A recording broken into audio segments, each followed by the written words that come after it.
بسم اللہ الرحمن الرحیم۔ معزز خواتین و حضرات، السلام علیکم ورحمۃ اللہ وبرکاتہ۔ آج کی اس مختصر سی ویڈیو میں آپ کی خدمت میں عام روٹین میں ہونے والے دردوں کا، جو کہ اکثر لوگ کہتے ہیں جوڑوں میں درد ہے، پٹھوں میں درد ہے، تھکاوٹ ہے، سستی ہے، کمزوری ہے، اس کے لیے ایک پین کلر کا آسان سا نسخہ جو ہے وہ آپ کی خدمت میں پیش کر رہا ہوں۔ یہ نسخہ کوئی لمبا چوڑا نہیں، صرف 3 چیزوں پر مشتمل ہے۔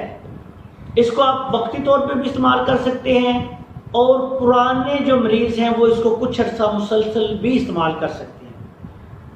یہ نسخہ بالخصوص غدی اعصابی غدی اعصابی عضلاتی تک جو درد ہیں، بلکہ عضلاتی اعصابی تک بھی جو درد ہے ان کے لیے بھی مؤثر ہے۔ اور ویسے بھی اگر آپ کو کوئی سمجھ نہیں تو ویسے بھی درد ہو رہی ہے جسم کے کسی حصے میں، تو آپ اس کو استعمال کر سکتے ہیں۔ نسخہ سن لیں۔ آپ نے سرنجہ شیریں لینی ہے 50 گرام، سرنجہ تلخ لینی ہے 50 گرام۔ یہ سرنجہ 2 قسم کی ہوتی ہے، سرنجہ شیریں اور سرنجہ تلخ۔ تیسری چیز آپ نے لینی ہے تخم ہرمل کے بیج لینے ہیں 50 گرام۔ تینوں چیزیں برابر وزن لے کے 50-50 گرام ان کا سوپ بنا لیں۔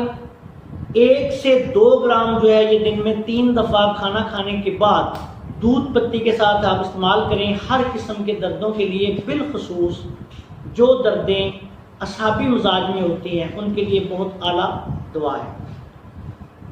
اس کے علاوہ اس کو پرانے دردوں میں، جوڑوں کے درد، پٹھوں کے درد، تھکاوٹ، سستی، کمزوری اور چوٹوں کے دردوں کے لیے بھی، آپ جو پرانی چوٹ لگی ہوتی ہے اس کے لیے بھی آپ اس کو استعمال کر سکتے ہیں۔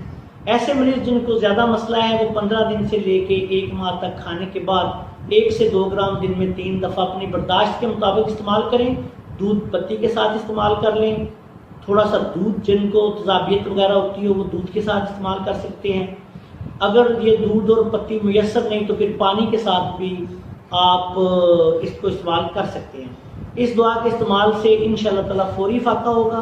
اللہ تعالیٰ آپ سب کو شفائے کاملہ عطا فرمائے۔ آخر میں اس دعا کے ساتھ آپ سے اجازت چاہتا ہوں کہ اللہ تعالیٰ ہم سب کا حامی ناصر ہو۔ السلام علیکم ورحمۃ اللہ وبرکاتہ۔